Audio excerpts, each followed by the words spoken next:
Donc, tout d'abord, pour ceux et celles qui ne le savaient pas, qui n'ont pas participé à la visite, donc je me présente. Mon nom est Guillaume Bellil. Je suis l'organisateur. Wouh! Merci. Donc, je suis l'organisateur de l'Enclave. Donc, c'est moi qui ai organisé les tractations avant d'événements pendant longtemps, pendant 10-11 ans. Et maintenant, on change de projet et on passe avec l'Odyssée. Donc, avant d'en rentrer dans le croustillant du détail de l'Odyssée, j'ai préparé un petit élément pour parler de la vision du projet pour les nouveaux nouvelles. Étant donné que le fonctionnement de l'Enclave est quand même particulier par rapport à beaucoup d'autres GN. Donc, première chose à prendre en compte, ça je le dis très souvent, mais je suis metteur en scène. Mais donc, officiellement, effectivement, pour les activités qu'on organise ici avec l'Enclave, j'ai été reconnu comme metteur en scène par le Conseil des arts, des lettres et du Canada. Du Québec. Coupe, Alex, coupe.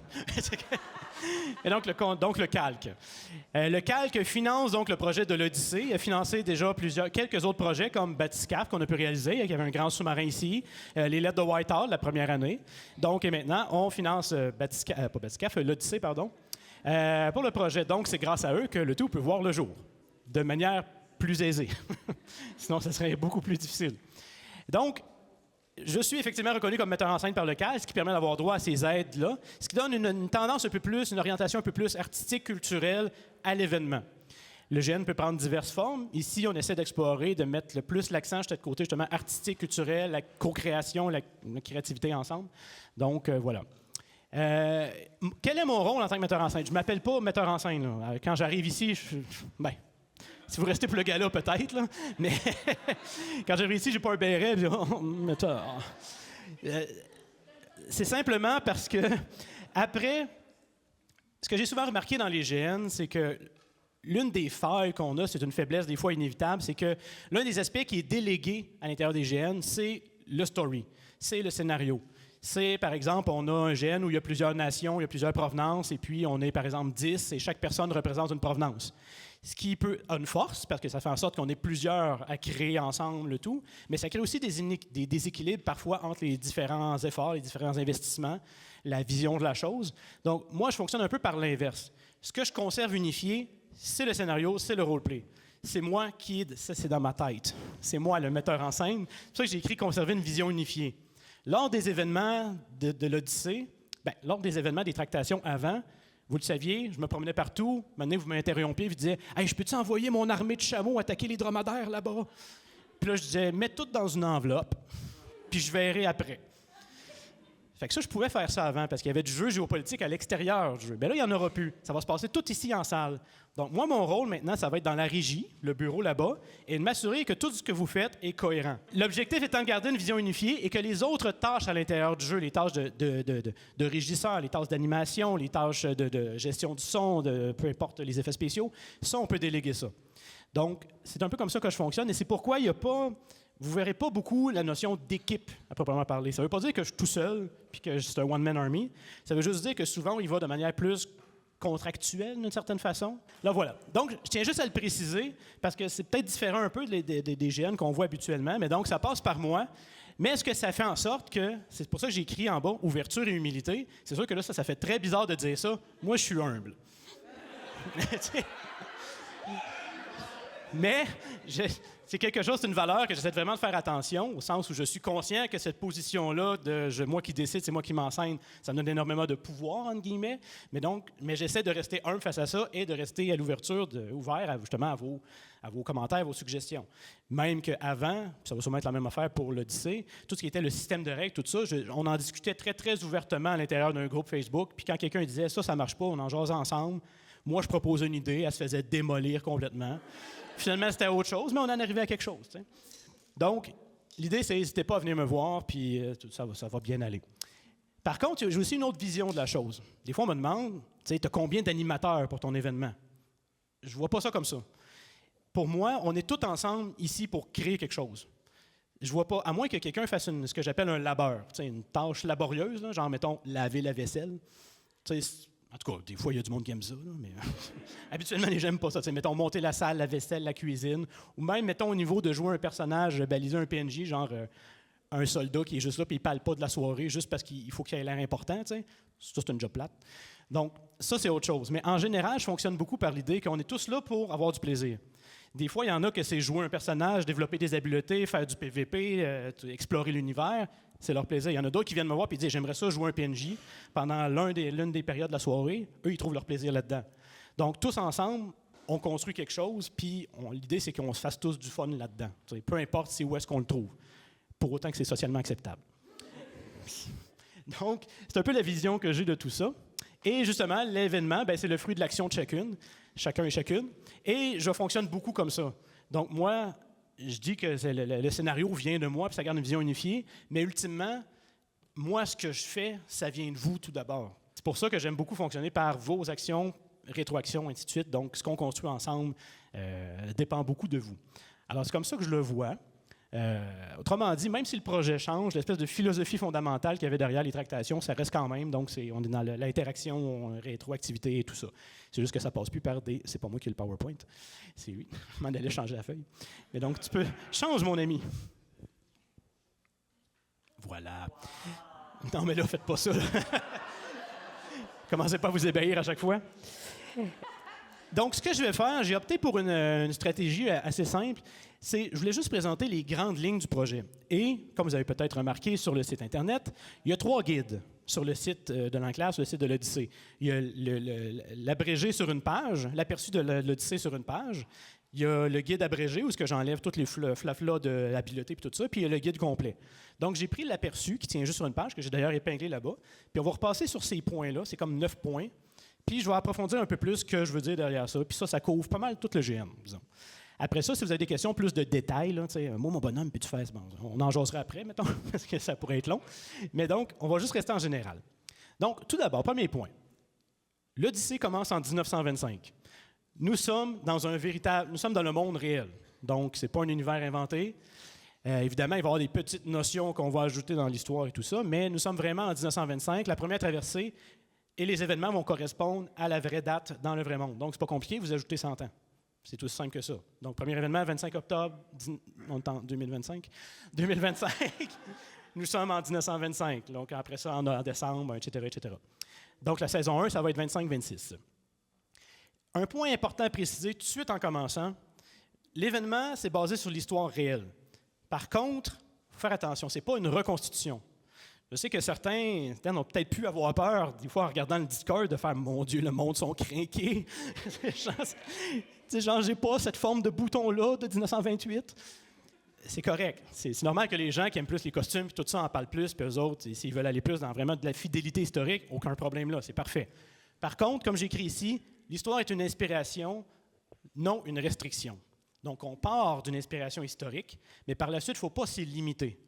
Donc, l'idée, c'est d'avoir un feeling 1925.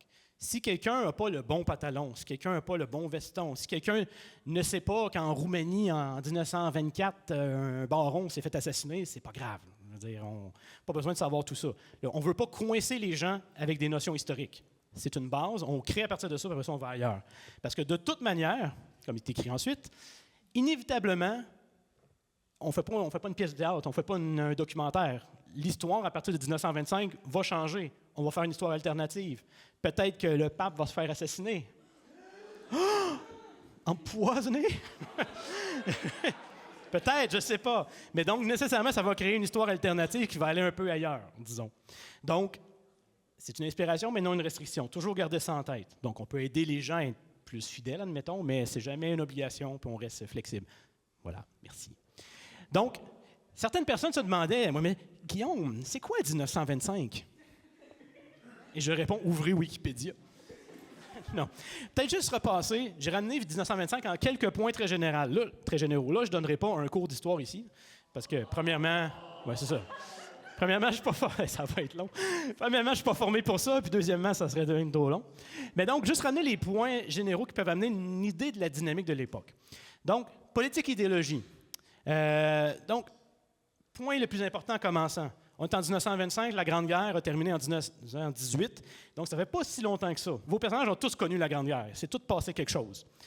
des vétérans de guerre, il y en a partout. Si vous êtes un homme, il y a bien des chances, même une femme, parce qu'on ne fait plus de différence. Donc, il y a bien, ouais, il y a bien des chances que vous ayez participé à la Grande Guerre. Et on dit la Grande Guerre et non la Première Guerre mondiale, parce que ça, c'était peurant. Si vous arrivez en 1925, vous dites, ouais, c'est la première. C'est quoi? Grande Guerre. Donc, c'est quoi la mentalité générale en politique, géopolitique? Les démocraties sont vraiment dans une optique de diplomatie plutôt que d'affrontement. On ne veut pas une autre guerre. Personne ne veut d'une autre guerre, vraiment pas. Fait qu'on est vraiment dans l'optique de on va négocier. Aux États-Unis, si jamais vos personnages sont américains, il y a un switch qui se fait, un switch très important. Avant la Première Guerre mondiale, on était beaucoup dans les États-Unis, terre d'accueil, rêve américain, les immigrants. Mettons Titanic. Vous avez tous vu Titanic. Vous écouterez Titanic. Et donc, dans Titanic, par exemple, comment il s'appelle là, le gars, là, il meurt, Jack. Jack, c'est un immigrant. Il est dans des cales avec plein d'immigrants. C'était extrêmement fréquent dans les grands paquebots d'époque d'avoir plein d'immigrants qui s'en allaient aux États-Unis comme ça. À partir après la Guerre mondiale, les États-Unis, c'est pratiquement fermé. Il n'y en a presque plus d'immigration comme ça, où elle est très, très contrôlée. Ils rentrent dans un isolationnisme américain qui vise justement à freiner l'immigration, puis à limiter les interventions extérieures. Donc, on se referme sur nous, on rentre dans un puritanisme moral, puritanisme religieux. Le Ku Klux Klan prend beaucoup de pouvoir, ça devient une activité sociale. Moi, j'embarque pas là-dedans. Si vous voulez faire des liens, ce que je dis aujourd'hui, puis aujourd'hui, ça, c'est votre choix.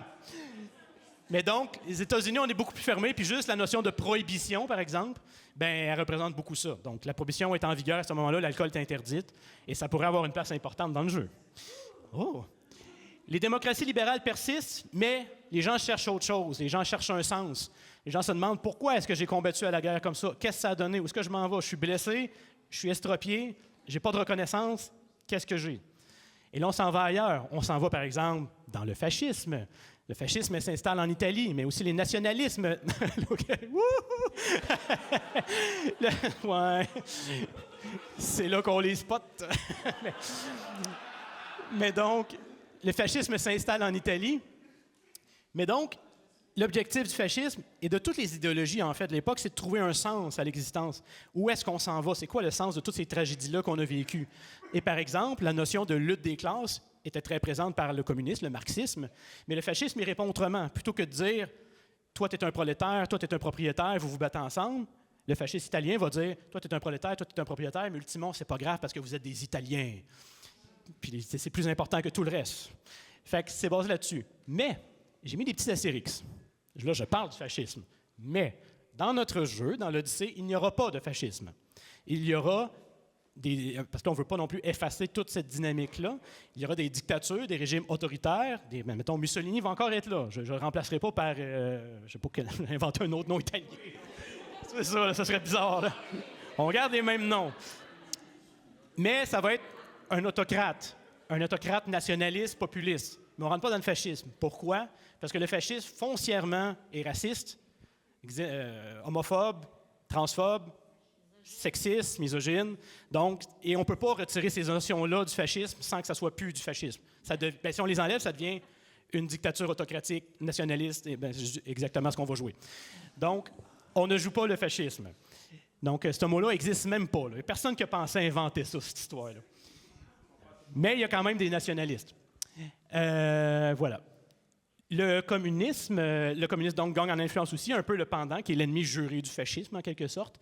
Donc, porté par l'exemple de la montée du régime de l'URSS, finalement, et des luttes ouvrières. Donc, on cherche à dépasser la lutte des classes par l'union de tous les prolétaires internationaux, ensemble, pour... c'est ça, là, on peut chanter la chanson, mais on ne la chantera pas. Et donc, on voit une dynamique, finalement, qui se crée ici.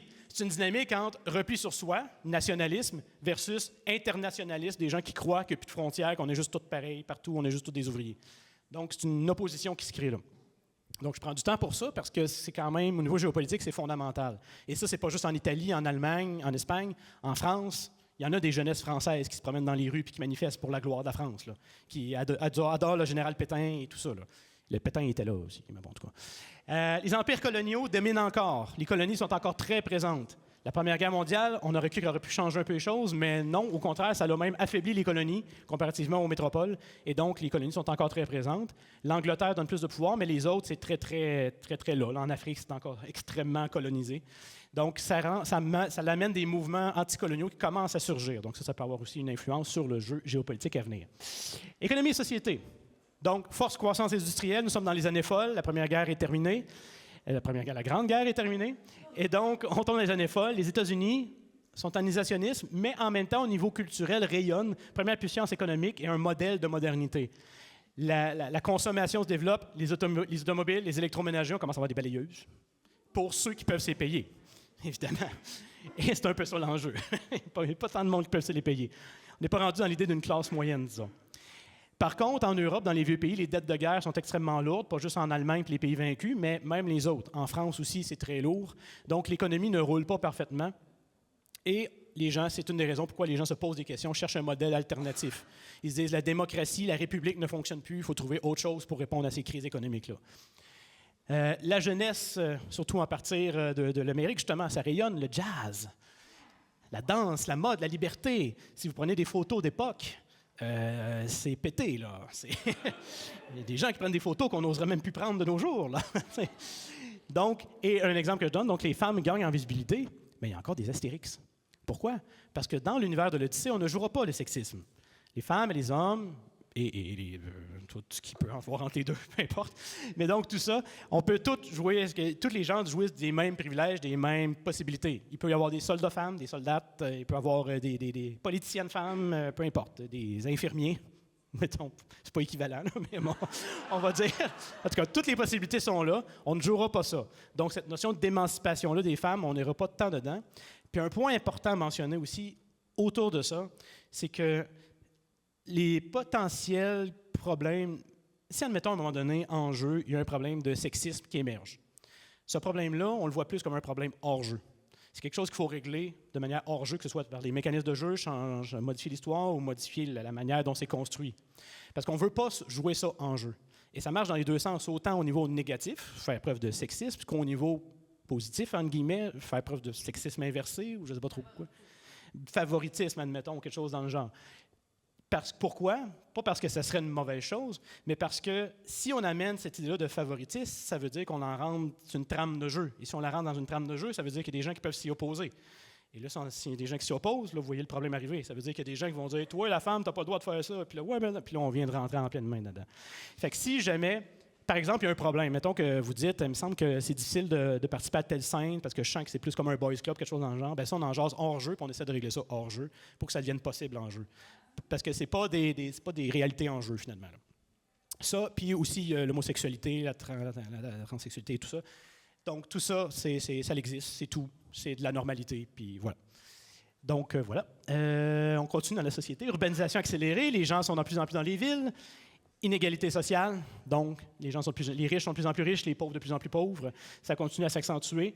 Des grandes différences de richesse, des grandes différences aussi où est-ce que vous habitez. Ça peut être quelque chose d'intéressant, vos personnages aussi. Un Français, c'est pas un Français. Un Parisien, c'est pas la même chose que celui qui vient de Coulombe-de-la-Chèvre-sur-Mer. Je sais pas, là. Mais en tout cas, il y en a un que, tu sais, peut-être qu'il y a de l'électricité, il va au cinéma, tout ça, tandis que l'autre, l'électricité n'est même pas arrivée chez eux encore. Donc, ça fait une grande différence. Et les vétérans aussi. Les vétérans de guerre, les vétéranes qui sortent de la guerre, qui sont estropiés, qui ça va pas bien la vie. Donc, ça aussi, ça cause des grandes inégalités. Et donc, tout ça, ça crée un gros melting pot parfait pour faire des grandes réactions aussi au mouvement libertaire et émancipatoire. Donc, toute cette liberté-là, le jazz, les jeunes font ce qu'ils veulent, wouhou! Bien, nécessairement, tu as des gens qui disent non, les jeunes ne font pas ce qu'ils veulent. Il ne faut pas faire ça. Et donc, qu'est-ce qui naît de ça? Bien, le nationalisme. Donc, la nation avant tout, le nativisme. Ça, c'est la doctrine aux États-Unis qui dit, ben, c'est comme un nationalisme américain, là, juste ceux qui sont nés sur la terre américaine, c'est la destinée manifeste, sont aptes. Et le racisme. Mais ça, comme je disais tantôt, on ne le joue pas. Donc, mais on peut quand même avoir une réaction à ça. Si votre personnage est conservateur, réactionnaire, il peut quand même s'opposer aux jeunes qui dansent du foxtrot. Technologie, des grandes technologies. Un point important à garder en tête, on a souvent l'idée de ça fait 100 ans, la technologie n'était pas évoluée, n'était pas avancée, et mon Dieu, il s'éclairait encore avec des chandelles. On n'est plus là, là. Même les appareils photo, il y avait des appareils photo portatifs. Il y avait des trucs très, très développés, très, très évolués. C'est assez surprenant. L'aviation commence, l'automobile commence, je l'ai mentionné, et surtout les médias de masse qui amènent une notion de propagande. La radio, le cinéma, la presse. Et ce qui est le fun avec le cinéma et la radio, c'est qu'on peut tout amener ça en jeu. On peut tout avoir ça. On va pouvoir projeter des films, on va pouvoir jouer des émissions de radio avec des gens qui parlent un peu trop aigu. Des publicités, tout ça. La presse avec des journaux. L'électrification de l'Europe, donc sur les églises demeurent, la spiritualité demeure, donc vos personnages peuvent encore être très, très croyants. Il n'y a pas de rejet massif de la religion. En Occident, évidemment, le christianisme, protestantisme, catholicisme, si vous venez un petit peu plus de l'Est, orthodoxe, c'est largement majoritaire, mais vous pouvez jouer autre chose si vous souhaitez. Mais par contre, au niveau religieux, au niveau spirituel, commence à avoir une contestation par les sciences humaines qui émergent de plus en plus, que ce soit la psychanalyse, la psychologie, la sociologie, tout ça. Donc ça commence à questionner un peu toute cette notion-là, ce Freud qui parle d'opium du peuple et toutes ces affaires-là. Et voilà. Et donc, il y a une fascination aussi qui naît. On est vraiment dans une période de recherche collective, autrement dit. Et donc, il y a une fascination aussi qui peut naître pour les spiritualités alternatives, l'occultisme. Là, j'ai écrit la théosophie, oui. Je ne sais plus si c'était d'où. Le spiritisme, c'était beaucoup présent au début de 1900. On va le jouer, c'est encore très, très présent. Mais donc, ces cercles-là, ces sociétés secrètes qui s'intéressent à ça, à l'alchimie, puis à toutes ces affaires-là, je parle aux esprits, puis regardez, j'ai pris une photo d'un fantôme. Bon, des affaires dans le genre. Sauf que là, ça va peut-être être vrai. Mais et donc, entre la science et la spiritualité, on cherche un sens. Voilà. J'ai-tu fini avec ça, moi, là? Oui, enfin. Bon. C'était un contexte très général de l'époque. Voilà. Donc, ça donne un peu une idée. Donc, cette lutte-là entre nationalisme, internationalisme, quête de sens. On est vraiment en recherche. Deuxième point, le monde. Vos personnages, dans ce monde-là, si on rétrécit un peu l'entonnoir, vont pouvoir jouer des personnages originaires d'Occident. Occident, c'est quoi? Mettons, on voit à celle d'après, si tu peux. Il y a ça. Voilà. Ça, c'est sur le site web.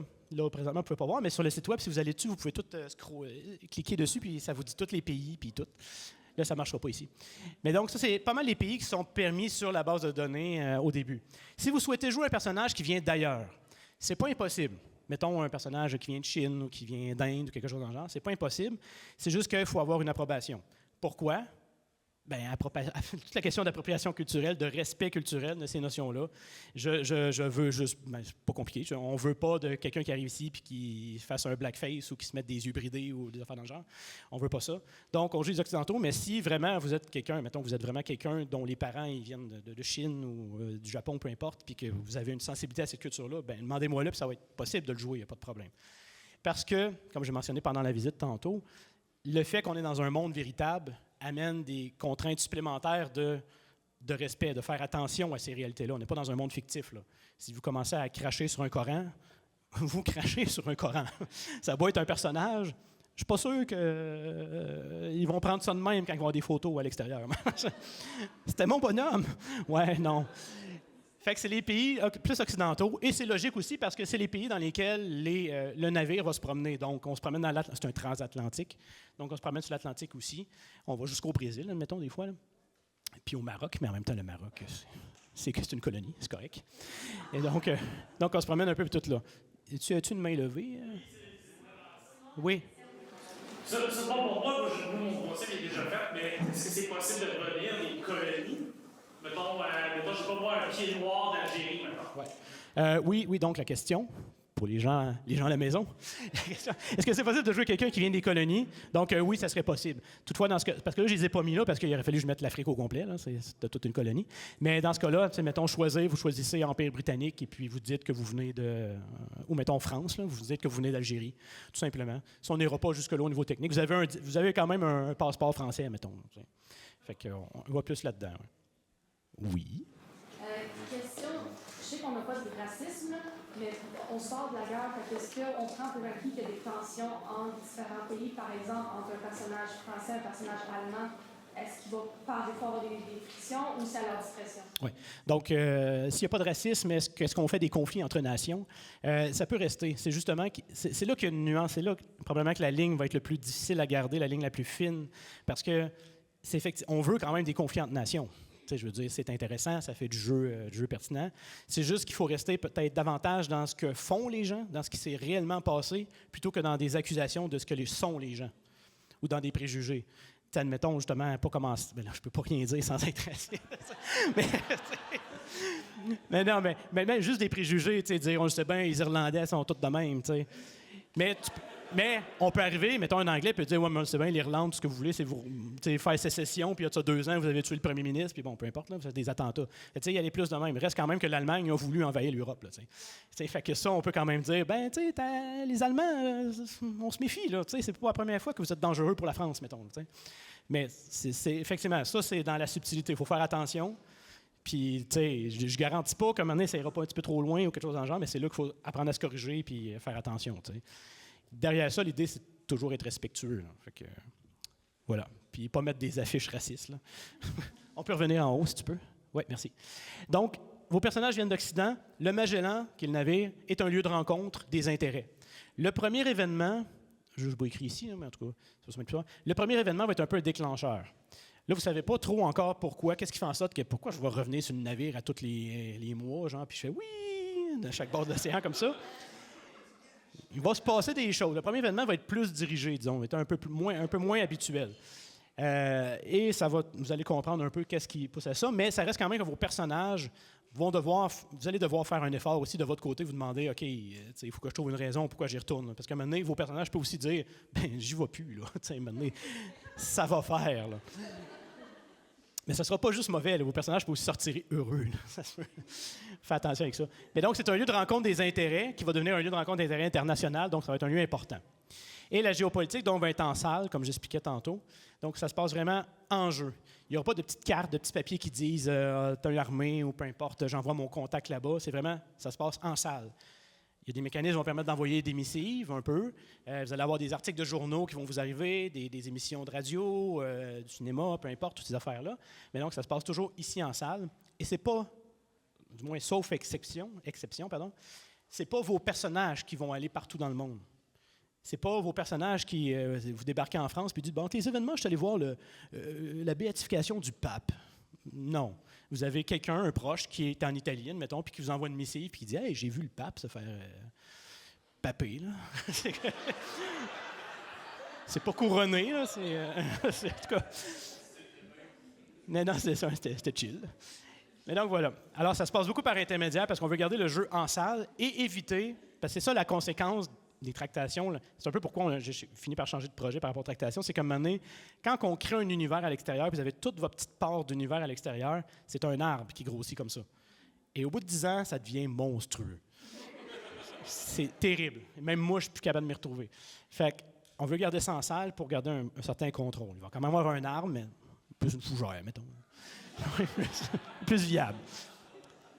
Et l'occulte dans tout cela, l'occulte, on est exactement en 1925, le 25 octobre 1925, dans la même situation où on est en 1925 dans la vraie vie. L'occulte, mais là, je fais attention, c'est peut-être que vous y croyez. Je vais mettre dans une posture scientifique moderne. L'occulte n'existe pas. Non. Mais donc, ça n'existe pas. Mais par contre, à l'époque, il y avait des sociétés secrètes qui pensaient que ça existait. Ils en faisaient des rituels à Anubis ou à Isis ou des choses comme ça. Ils en faisaient du tarot, ils en faisaient de l'astrologie, ils faisaient de l'alchimie, ils essayaient, c'est ça le point important. Mais donc, ça existe. L'occulte existe en ce sens-là. Par contre, il n'y a pas plus de résultats dans notre univers. Donc, il n'y a pas personne qui peut arriver et dire « Oui, j'ai invoqué un démon, puis il était là. » S'il vous dit ça, vous pouvez le regarder en disant « Oh boy ». Ou à l'inverse, vous pouvez jouer un personnage superstitieux qui croit à ça, mais il n'en a pas vu. Ben, comme des gens de nos jours. Là, quelqu'un qui dit « Moi, j'ai vu un fantôme, mais l'autre jour. » On va le regarder, on va se demander ce qui se passe, mais peut-être que cette personne-là peut y croire. Donc, on est dans une logique très, très réaliste. Puis on va quand même à un moment donné, je veux dire, je ne vous cacherai pas qu'à un moment donné, il va y avoir des affaires. Même à un moment donné, quand ça va se développer, on va toujours essayer de garder à l'intérieur du navire un certain réalisme. Je ne veux pas qu'à un moment donné, de façon connue au milieu de 150 personnes, il ait fait « Alors ce soir, nous invoquons Baal. » Là, Baal va être là. On ne veut pas se rendre là. Il faut toujours que ça reste secret, incertain et bizarre. Passe au prochain, l'autre après. C'est ça. J'avais oublié celle-là. Mais donc, ça, je vous disais, la géopolitique donc, va arriver par intermédiaire. Et l'un de ces intermédiaires-là, c'est les journaux. Donc, il va y avoir 4 journaux. Si vous avez l'habileté nécessaire, ça va vous donner un de ces journaux-là qui est lié à votre classe sociale. Mais donc, c'est 4 journaux d'époque. J'ai repris vraiment le même frame, là, c'est exactement ça. Donc, l'Avant-Garde pour les valets, l'Écho de Paris pour les chevaliers, le Temps pour les reines et le Figaro pour les rois. Et donc, l'Avant-Garde, on est vraiment dans un journal communiste de l'époque, là. Mais donc, c'est vraiment des informations qui vont vous arriver comme ça, et c'est différentes perspectives. Donc, par exemple, un même événement, par exemple, mettons qu'il y a le couronnement du roi de Finlande. Il y a un roi en Finlande? Danemark. On va y aller safe. Couronnement du roi du Danemark. Bien, peut-être qu'il pourrait y avoir un article dans le Figaro où ça parle du couronnement du roi du Danemark, sauf que ça, c'est le journal des gens riches. Fait que ça, c'est un journal de l'intérieur du couronnement. Donc, il se dit, on a mangé des petites crevettes, puis c'était bien bon, puis la femme du roi, oh là là, habillée spécial. Tandis que l'Avant-Garde, journal prolétaire, eux autres vont dire, on était au couronnement du roi du Danemark, devant le palais, on brûlait des poubelles. Fait que on va pouvoir avoir plusieurs perspectives comme ça par rapport à différentes classes sociales. Donc, on peut passer au prochain. Le Magellan lui-même, le navire. Le navire, c'est un navire français. Donc, souvent, on a tendance à penser Titanic. Le Titanic, c'est anglais, évidemment, c'est la White Star Line Company. Mais donc, le Magellan appartient à la Compagnie générale transatlantique. Donc, chaque événement va être une traversée. Et je sais qu'habituellement, dans les croisières, on fait juste un port à l'autre. On ne fait pas comme piou, piou, piou, piou, piou, piou, parce que ça demande une logistique, mais nous, on va le faire. Puis c'est ça qui fait l'unicité de ce bateau-là. C'est qu'il va partout. Donc, chaque événement est une traversée, ce qui fait en sorte que ça permet d'amener une couleur spéciale à chaque événement. Si on part de France, on va avoir une couleur plus française. Si on part, par exemple, en février, on va partir de Rio de Janeiro en même temps que le bal de Rio, le carnaval de Rio. Donc, ça permet d'apporter cette notion-là de... Là, je danse. Là. Ça peut changer les danses, ça change les musiques, ça change la dynamique.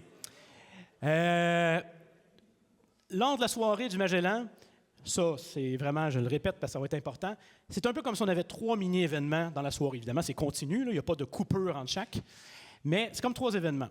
On commence, mettons, de 4h à 6h, c'est l'escale au port. On prépare la traversée, puis on explore la ville, où est-ce qu'on est, le port, d'où est-ce qu'on est.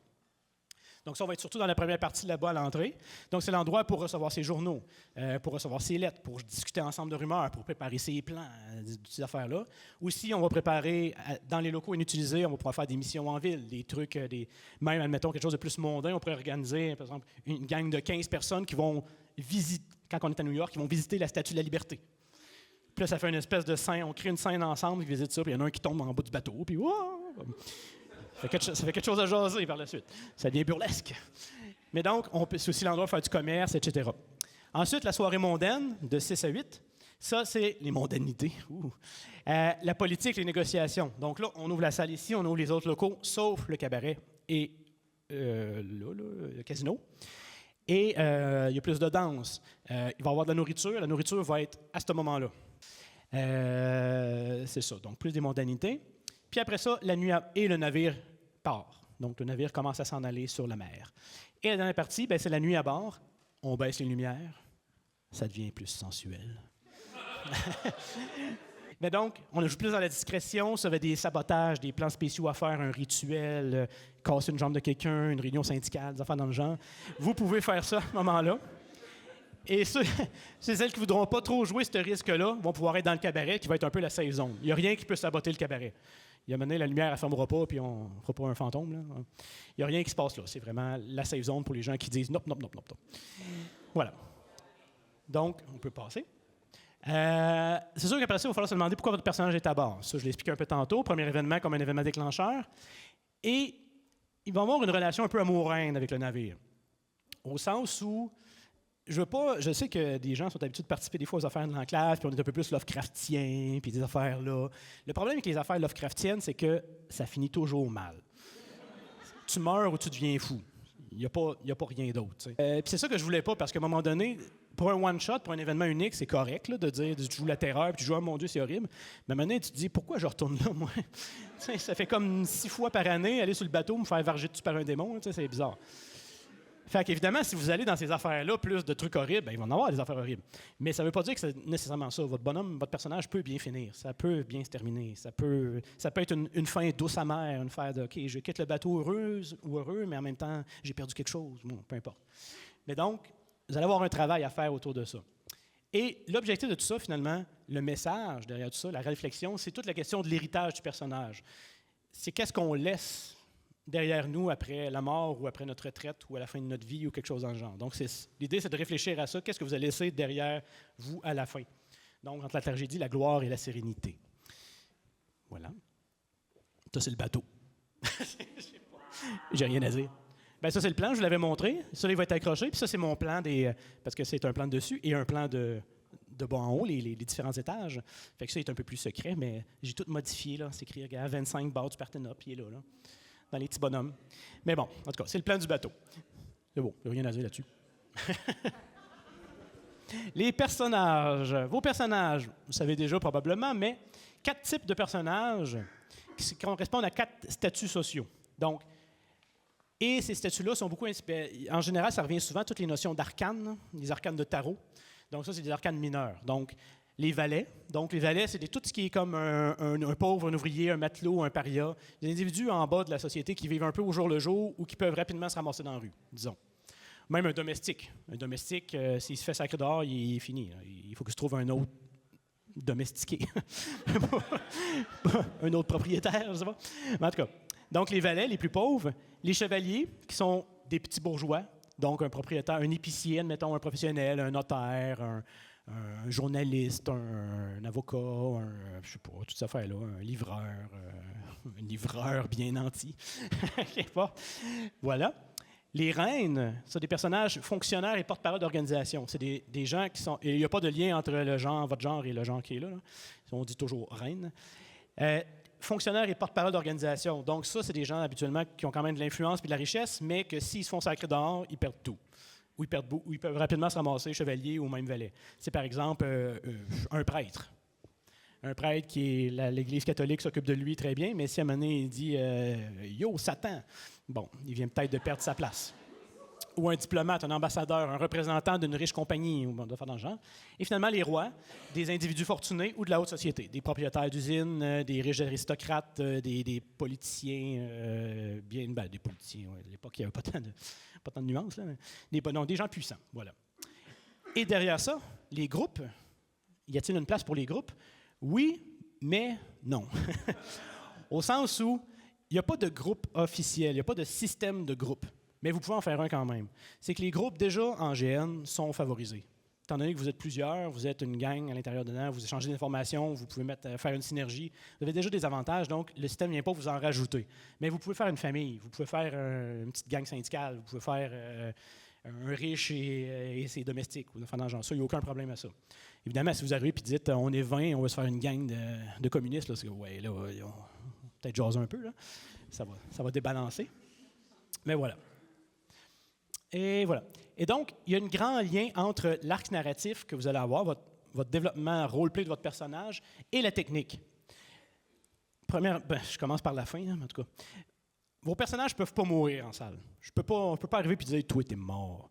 Puis il n'y a pas personne qui va arriver, non plus des joueurs qui vont dire « Toi, t'es mort, puis je te tue ». Ça n'arrivera pas. Sauf... Les personnages se terminent lorsque vous le désirez, sauf si la justice vous appréhende. Si vous sabotez constamment le navire puis vous faites pogner, ben maintenant, votre personnage ne sera pas mort, mais il ne sera plus sur le bateau. Puis là, il est mort. Il n'est plus là. Donc ça, maintenant, il faut des conséquences au crime. Si des actions occultes vous dépassent, modérément, mettons, c'est pas automatique, tu as parlé à quelque chose, il ne fallait pas, je te tue. Non. Maintenant, vous allez le voir venir.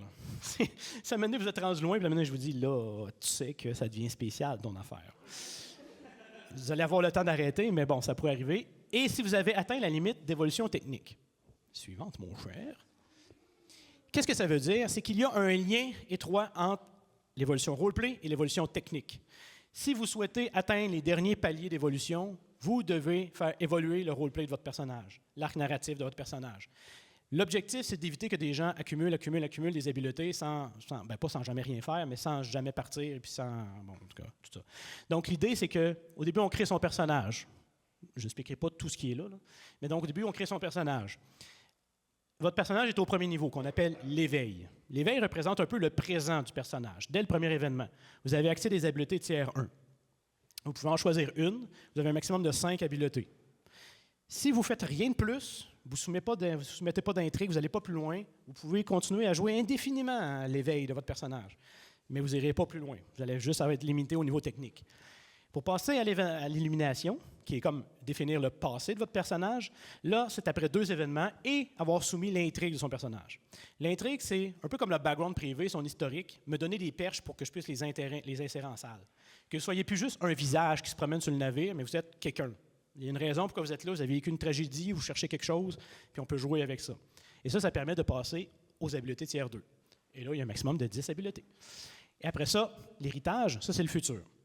Ça, lorsque vous êtes rendu là, si vous dites, bon, ben mon personnage, ça achève, mettons, là, vous avez 6 événements. Après 6 événements, ou ça peut être avant, là, c'est juste qu'on laisse un lousse. On a eu des discussions, puis on s'est dit, c'est mieux de laisser plus de lousse pour que ça se fasse de manière fluide, mettons, que tout le monde ne meure pas au dernier événement de l'année, là, comme on a vu dans d'autres GN. Le mien. Mais donc, après 6 événements, on peut tomber des habiletés de tiers 3 qui sont beaucoup plus puissantes, mais ça implique nécessairement que bientôt, votre personnage va devoir se retirer du bateau. Donc, vous commencez à préparer votre fin. Et à ce moment-là, il y a un maximum de 15 habiletés. Donc, l'idée, c'est vraiment de le développer. Puis quand vous êtes prêt, dites, ça s'en vient, bien là, vous pouvez aller plus loin puis développer plus de choses. Les habiletés, justement, donc, c'est divisé en 2 types. Il y a les arcanes majeures, on joue encore sur le tarot et toutes ces notions-là, cette espèce de symbolique-là.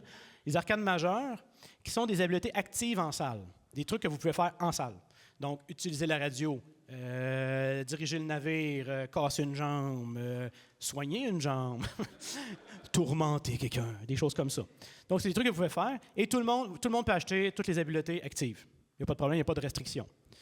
C'est ça. L'autre va venir après.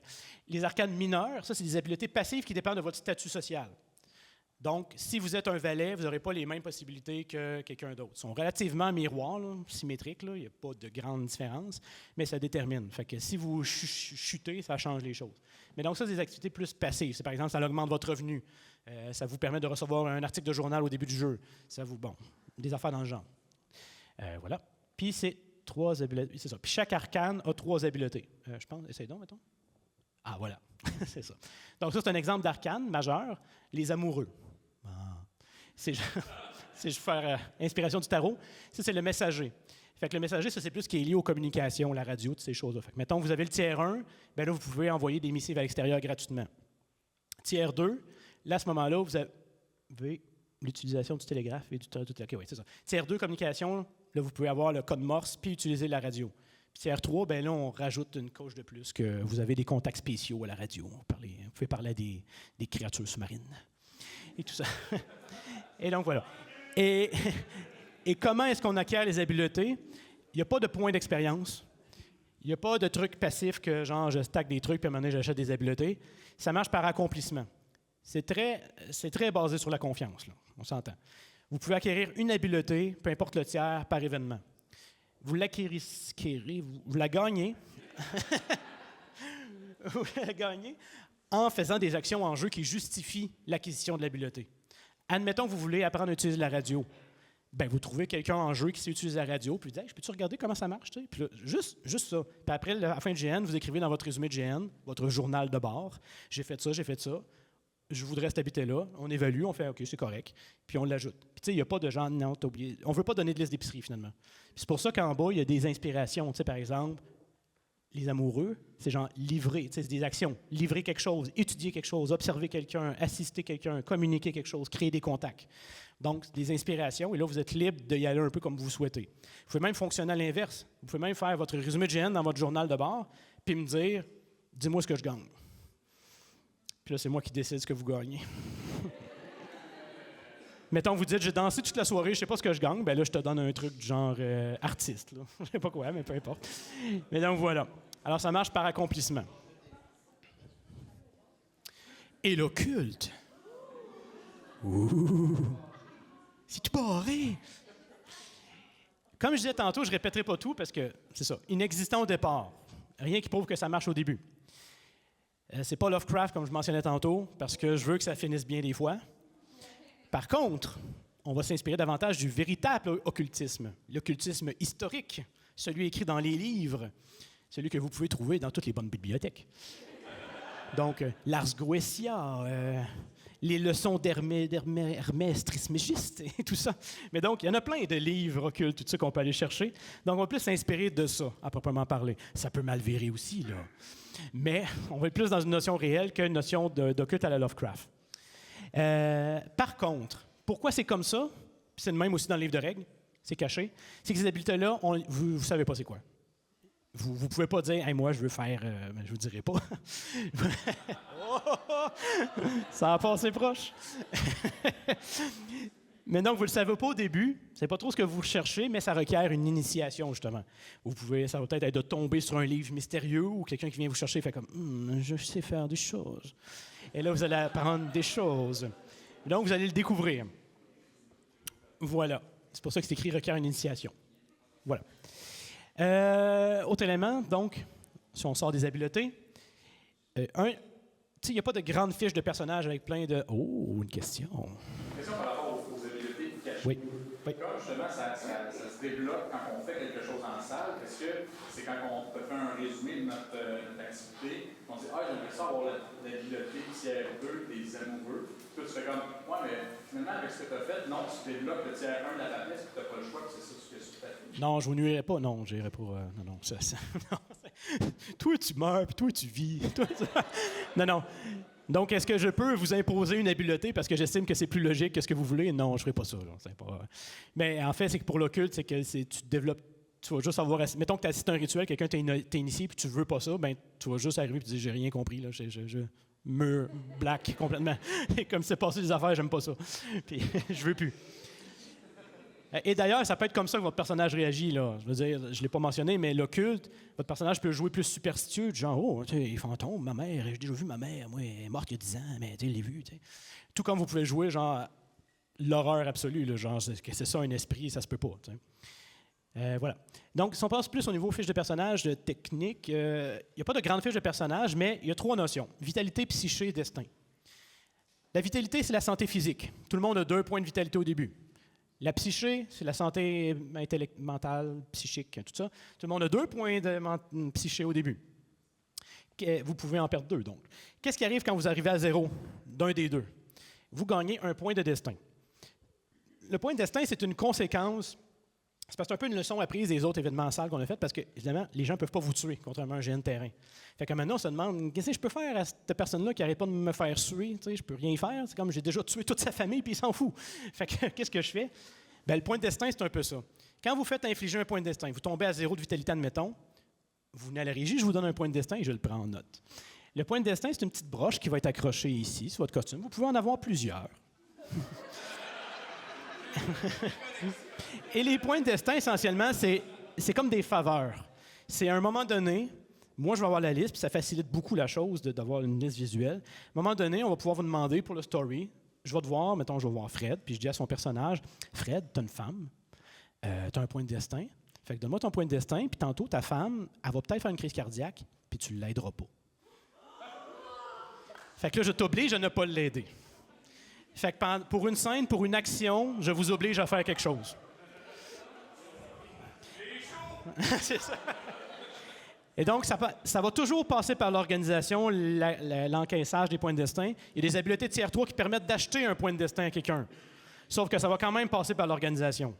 Donc, il n'y a pas personne qui va lui dire « Donne-moi ton point, puis je veux que tu deviennes mon esclave. » Non, quelqu'un va dire « J'ai la liste des points, viens voir la régie, puis j'aimerais ça qu'il fasse ça. » Puis pour éviter le metagame, c'est moi qui vais aller demander dire ça. Fait qu'on ne saura jamais que ça vient de vous, mettons. Mais donc, c'est une espèce de commerce, si on peut dire. Oui, Monsieur Dominique. Non. Les points ne sont pas resetés à chaque fois. Les points de vitalité et de psyché, oui. Vitalité, psyché, ça revient, mais pas destin, ça reste.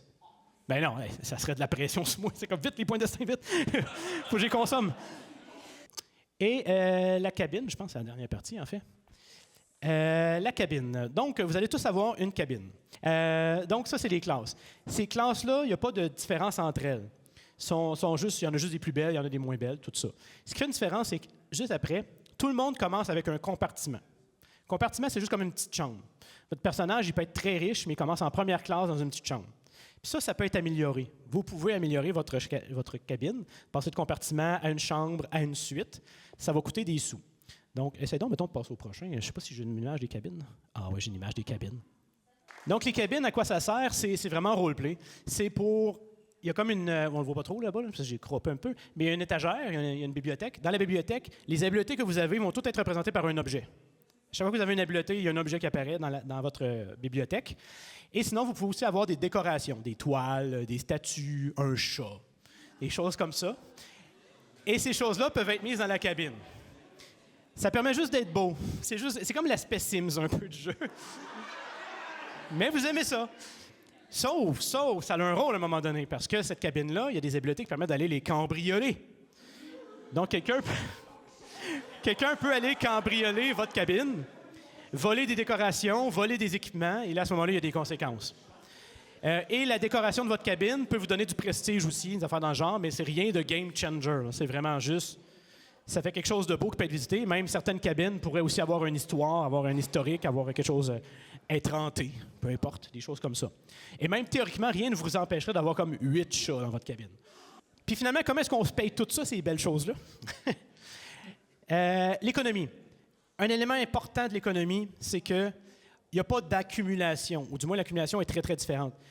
À chaque GN, à chaque activité, vous recommencez avec le nombre d'argent avec lequel vous avez commencé.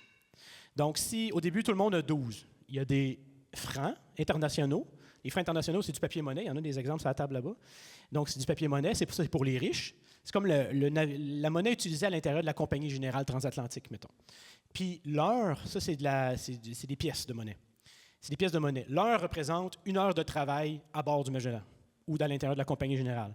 Fait que c'est un peu une monnaie qui a été développée par les pauvres pour dire, là, les riches, ils vont arrêter de nous acheter. T'sais. À l'intérieur des bateaux, c'est notre loi. T'sais. Fait que quand tu donnes 1 heure, c'est genre, je te dois 1 heure de travail, mettons. C'est un peu la logique derrière ça, mais l'idée, c'est juste que les riches soient pas là, puis que les pauvres soient pas là, puis que là, finalement, les pauvres peuvent rien faire. Fait que c'est comme 2 monnaies différentes. Fait que tout le monde, au début, commence à 12, je pense. Puis ça, à chaque GN, mettons, tu as 12 heures ou tu as 12 francs, tu recommences à 12 francs le GN d'après. Que tu aies fini à 38 ou à 0, tu recommences à 12. C'est une rente. Ça ne représente pas votre richesse absolue. Par contre, ce qui permet d'accumuler plus d'argent, de développer son patrimoine, c'est si vous dépassez, là je ne vous expliquerai pas le calcul, là, mais si vous dépassez l'argent que vous aviez au début, il y a une portion de ça qui se transforme en dollars. Les dollars, ce n'est pas de l'argent en jeu. Ce n'est pas de l'argent qu'on va voir. Il n'y aura pas de dollars américains ou peu importe. C'est de l'argent qui va permettre d'améliorer votre cabine, d'améliorer votre sort, participer à une enchère très, très huppée, des affaires dans le genre. Donc, il y a quand même possibilité de jouer un marchand puis s'enrichir, sauf que c'est différent. Et ce que ça veut dire, c'est que dans ce système-là, si vous ne jouez pas le long game d'accumuler de l'argent, ben dépensez-le votre argent. Lancez-le puis allez jouer au casino. C'est ça. Fait que dépassez tout puis achetez des consommables puis etc. C'est ça. Alors ça, c'est un peu la monnaie en très, très grand et pixelisé. Mais donc, c'est des francs, c'est des vrais francs, là, en fait, que j'ai modifiés. C'est pour ça que c'est écrit « La contrefaçon sera punie de travaux forcés ». Anarchie. Et il y a des consommables. Les consommables, c'est quoi? C'est des trucs qui vous permettent de réparer, de saboter, de faire des rituels, de faire plein de choses. C'est ce qu'on a là ici, c'est les 7 qui sont là. Tous les consommables sont dans des petits pots. Question que ça soit vraiment uniformisé. C'est écrit dessus, c'est quoi? Pourquoi? Parce que Amy avait fait remarquer très justement au début que de la craie dans une poche, c'est pas job. Vous aimez vos costumes, ça pourrait devenir horrible. Fait que, tant qu'à mettre la craie dans un pot, puis le sel dans un pot, puis j'ai dit, on va tous les mettre dans un pot. Puis c'est ça. Fait que vous allez avoir des petits pots. Le désavantage de ça, c'est que des petits pots, ça prend de la place. Fait que traîner tout ça dans votre petite poche, des petits pots, ça risque d'être difficile. Fait qu'à un moment donné, si vous jouez un marchand, c'est pas impossible que vous ayez voir au bar ce qu'ils vont offrir un service d'entreposage en échange d'argent. Et là, j'ai écrit 7 consommables avec un point d'interrogation parce qu'il pourrait en avoir un 8e, mais je vous dis pas c'est quoi. Oui. Oui. Vous parlez de système de jeu, t'avais-tu en tête de conversion franc-heure? C'est du 1 pour 1. Là. La conversion en phrase, oui, c'est 1 pour 1. C'est parce que, mettons, acheter une pièce de rechange, admettons, ça peut être en heures. Ça va être, mettons, 2 heures. Tandis que acheter du sel, ça va être 2 francs. Mais tu sais, c'est équivaut, mais c'est juste pas la même monnaie. Ce qui fait en sorte que même le riche, il faut quand même qu'il parle aux pauvres s'il va avoir des pièces de rechange, admettons. Ceux qui est habitués aux tractations, on vous donnait une petite bourse quand vous inscriviez. Il y avait tout votre argent dedans. Maintenant, ça ne sera plus des petites bourses, ça va être des portefeuilles. Donc, ils sont tous là-bas sur la table. Il y en a 3 exemples, 3 couleurs. Donc, quand vous allez arriver, il va y avoir votre argent dedans. Il va y avoir votre billet d'embarquement. Le billet d'embarquement, c'est en jeu. C'est vraiment votre passeport. Il est comme là-bas. Là. Ça dit plein d'informations sur votre personnage. Fait que si vous le faites voler, les gens vont savoir des choses sur vous. Puis l'autre, c'est un aide-mémoire. L'aide-mémoire, ça, c'est hors-jeu. Ça, c'est vraiment... Parce que moi, en GN, je me rappelle pas de mes skills. Fait que je me suis dit qu'il y en a d'autres comme moi. Fait que là-dessus, c'est écrit, c'est quoi les décorations dans votre cabine, c'est quoi votre rampe de départ, c'est quoi vos habiletés que vous avez. Fait que ça va être un aide-mémoire comme ça aussi que vous allez avoir. Oui? Le passeport peut se voler. Ben, le billet d'embarquement. Le papier du billet d'embarquement peut, mais pas l'aide-mémoire. L'aide-mémoire... Ben, c'est un peu... Ouais, c'est ça, avant, fonctionnait comme ça. C'est que finalement, si tu trouves un portefeuille, tu peux prendre ce qu'il y a dedans, mais tu le laisses là après. Ou tu le ramènes à la régie, puis moi, je vais le redonner à la personne, admettons. Puis aussi, quand vous allez avoir une photo, il va y avoir une petite photo dedans, là, qu'on va savoir était qui. C'est ça. Fait que ça, c'est vraiment la dernière, je m'en rappelle maintenant. Comment ça s'articule? Juste pour donner un peu une idée, parce que vous pouvez vous demander, ouais, mais si on ne fait pas de géopolitique avec des armées et tout ça, qu'est-ce qu'on va faire? Bien, je donne un exemple de dynamique. Exemple du contrebandier. Votre personnage est un contrebandier. On commence par ça. Au début, l'escaloport, vous lisez un article de journal, vous apprenez qu'il y a un monsieur qui finalement il devait envoyer de l'alcool aux États-Unis, puis que là, étant donné que la prohibition, ça ne marche plus, puis il ne peut plus mettre son alcool à bord du Magellan, puis il est dans le trou, puis il cherche une opportunité. Là, vous vous dites, oh, contrebandier, il y a de l'argent à faire là.